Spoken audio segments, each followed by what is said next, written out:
जय हिंद दोस्तों। आज मैं डिस्कस करने जा रहा हूँ ऑटोकैड में एडवांस सेटिंग से रिलेटेड। बेसिकली दोस्तों क्या होता है कि ऑटोकैड में बहुत सारे ऐसे सेटिंग होता है जो न्यू स्टूडेंट होता है, चाहे 2 साल 1 साल जो काम कर चुके होते हैं ऑटोकैड पे, उसको ये सेटिंग के बारे में पता ही नहीं रहता है कि ये सेटिंग का ऑप्शन कहाँ पे है।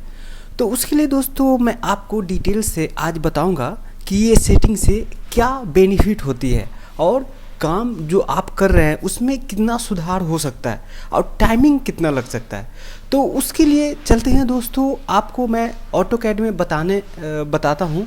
उससे पहले मैं एक बात बताता हूँ आपको, अगर मेरे चैनल पे आप न्यू यूज़र हैं तो मेरे चैनल को सब्सक्राइब करें, लाइक करें और बेल आइकन को प्रेस करें ताकि जो भी मैं न्यू वीडियो अपलोड करूं उसका नोटिफिकेशन आपको जल्द से जल्द मिल सके। तो चलते हैं दोस्तों ऑटोकैड में। सबसे पहले ऑटोकैड मैं ओपन करूंगा। बेसिकली दोस्तों ऑटोकैड ये 2014 वर्जन है और 2019 वर्जन में बहुत सारे चेंजिंग हैं।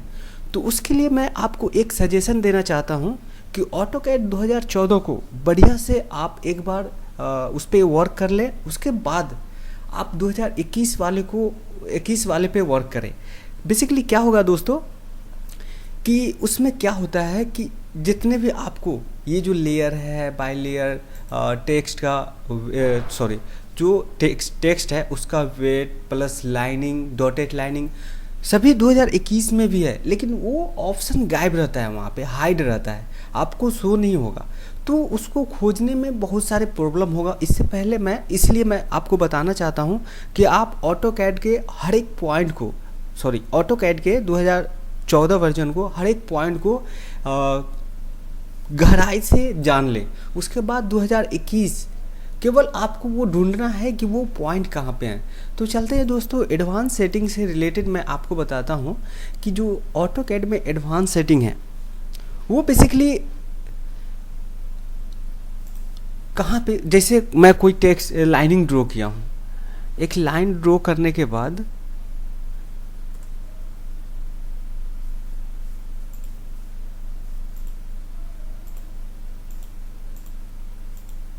एक लाइन मैंने ड्रॉ किया।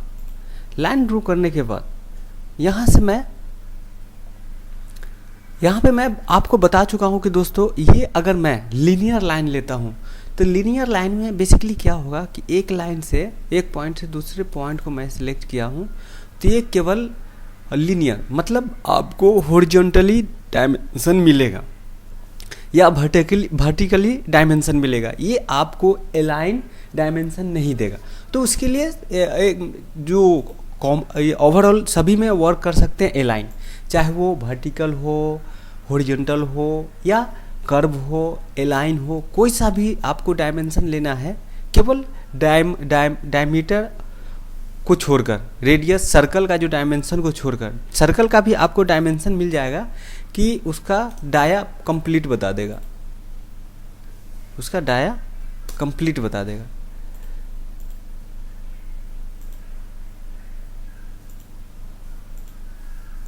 डाया चाहे रेडियस आपको कंप्लीट बता देगा। लेकिन आपको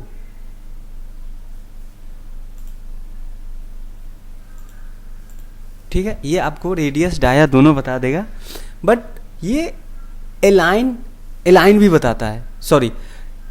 ये जो लीनियर है, लीनियर में आपको, लीनियर पे मैं बात कर रहा था, लीनियर में आपको वर्टिकल या हॉरिजॉन्टल दिखा सकता है, लेकिन जैसे ही अलाइन पे मैं क्लिक करूँगा अलाइन सभी पॉइंट पे एप्लीकेबल है।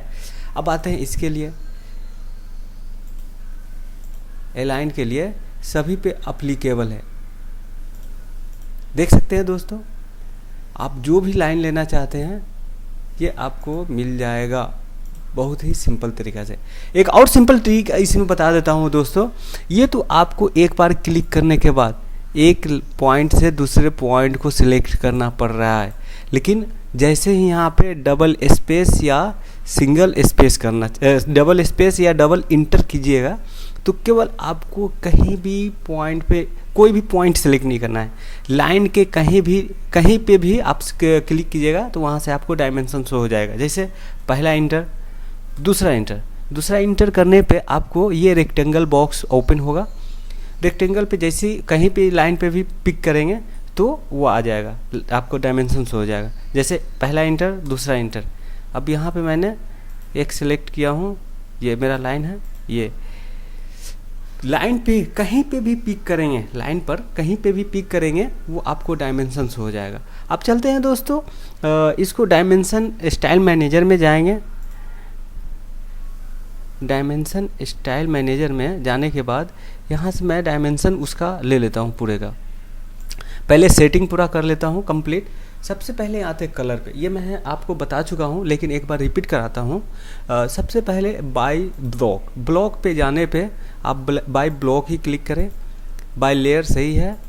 ये यहाँ पे आने के बाद डिफ़ॉल्ट पे नहीं आना है, नहीं बाय ब्लॉक पे आना है। यहाँ पे आके आपको 0.00 पे आना है, ठीक है। उसके बाद बैलेंस बेस लाइन स्पेस ठीक है, एक्सटेंडेड बियॉन्ड टिक सही है। अब आते हैं सेम वही है, नीचे वाले ऊपर दोनों सेम है। अब आते हैं सिंबल्स एंड एरो पे लगभग आपको 70 से 60 mm का रखना पड़ेगा। ये मेरा पूरा डायमेंशन mm में है। आप यहाँ से एरो का ये लोगो चेंज कर सकते हैं।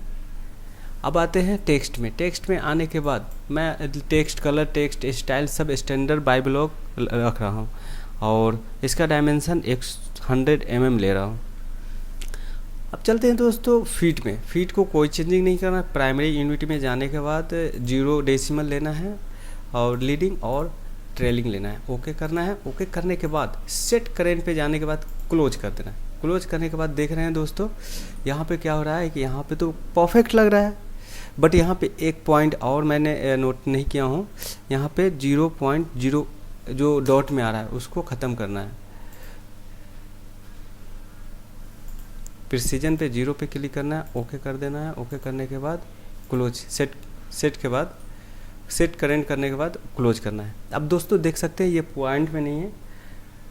अब आते हैं दोस्तों क्या करना है कि जैसे देख रहे हैं यहाँ पे तो परफेक्ट आपको डायमेंशन लग रहा है कि 1856 यहाँ पे देख रहे हैं। जैसे मेरा कोई ऑब्जेक्ट बहुत बड़ा हो गया, कोई ऑब्जेक्ट छोटा है, तो छोटे ऑब्जेक्ट के लिए मुझे डायमेंशन भी छोटा चाहिए, उसके लिए बड़ा डायमेंशन नहीं चाहिए। जैसे मैं आपको दिखाता हूँ कि ये सर्कल को मैंने कॉपी करके सिलेक्ट करके मूव कर रहा हूँ। मूव करने के बाद यहाँ मूव कर दिया हूँ। अब दोस्तों देख सकते हैं कि थोड़ा सा ये अजीब लग रहा है, प्लस एरो के साथ एंड टेक्स्ट के साथ, इसका जो डायमेंशन है उसके साथ। तो मुझे केवल ये तीनों डायमेंशन सेलेक्ट करना है, ये सब डायमेंशन सेलेक्ट नहीं करना है अदर। ये तीनों डायमेंशन सेलेक्ट करने के बाद राइट क्लिक करना है। राइट क्लिक करने के बाद प्रॉपर्टीज़ पे जाएंगे। ये एडवांस सेटिंग है, यहाँ से आपको सभी सेटिंग मिल जाएगा। प्रॉपर्टीज़ में जाना है। प्रॉपर्टीज़ पे क्लिक करने के बाद आपको ये एक बॉक्स ओपन होगा तो इसमें देख सकते हैं ऑल थ्री पे क्लिक करना है। Rotate dimension, align dimension. Rotate dimension पे सिलेक्ट नहीं करना है, अपने को करना है अलाइन डायमेंशन। अलाइन डायमेंशन पे क्लिक करेंगे तो इसका बॉक्स बड़ा ओपन होगा, ठीक है। अब आते हैं दोस्तों, सबसे पहले मुझे क्या करना है कि इसका मुझे जो पॉइंट मुझे रिक्वायर है उसी को मैं चेंज करूँगा, अदरवाइज किसी को नहीं चेंज करूँगा। मुझे दो चीज़ का रिक्वायरमेंट है। एक तो ये जो मेरा डायमेंशन, उसका डायमेंशन का लेंथ कम करना है, जो छोटा हो जाए, दिखने में प्रॉपर लगे, बढ़िया लगे। दूसरा ये जो एरो है, एरो बहुत बड़ा है, एरो को छोटा करना है। तो इसको स्लाइड करेंगे। स्लाइड करने के बाद टेक्स्ट में आएंगे। सबसे पहले ऊपर है एरो, ये लाइन्स एंड एरो। तो एरो पे क्लिक करना है। एरो पे क्लिक करने के बाद 40 mm कर देंगे। 40 mm करने के बाद आप देख सकते हैं चेंज हो गया है ये दोनों। और चेंज करना चाहते हैं 30 mm। उसके बाद आते हैं, उसके बाद आने के बाद टेक्स्ट में आते हैं। टेक्स्ट में 100 mm नहीं लेना है, 100 mm की जगह पे 70 mm कर देता हूँ। इसका भी मैं रीज़न बताता हूँ दोस्तों कि हम लोगों ने दो चीज़ सेलेक्ट किया हूँ, जो डायमेंशन लिया हूँ दो चीज़ से। एक तो अलाइन से लिया था और एक लीनियर से लिया था। तो यहाँ पे मैंने आपको ऑप्शन दिया था, बताया था कि रोटेट या अलाइन से। तो ऑल थ्री करेंगे। ऑल 3 करने के बाद यहाँ से 40, यहाँ से मैं बताना चाहता हूँ कि यहाँ पे आने के बाद 40 करेंगे। 40 करने के बाद आप देख सकते हैं इसका भी चेंज हो गया। ऑल 3 में बेसिकली क्या होता है कि आपको सभी जितने भी आपका कंपोनेंट ऐड है ऑटोकैड में, तो उसमें चेंज कर सकते हैं। सेकेंड चलते हैं इसका टेक्स्ट, नीचे आते हैं टेक्स्ट में। टेक्स्ट में आने के बाद यहाँ से आप 70 mm कर सकते हैं, चेंज हो गया। तो दोस्तों यहाँ से ब्लॉक क्लोज कर देंगे। आप देख सकते हैं कि एक ही लेआउट पे, एक ही मॉडलिंग लेआउट पे आपको मिलेगा कि हर एक अलग अलग लाइन का अलग अलग डायमेंशन शो कर सकते हैं। तो बेसिकली इसमें बहुत सारे एडवांस पॉइंट हैं, मैं नेक्स्ट वीडियो में आपको बताऊंगा, क्योंकि मैं ये सोच रहा था कि लंबा वीडियो नहीं हो, लेकिन ये 10 से 12 मिनट का हो चुका है। तो धन्यवाद दोस्तों मेरे इस वीडियो को देखने के लिए।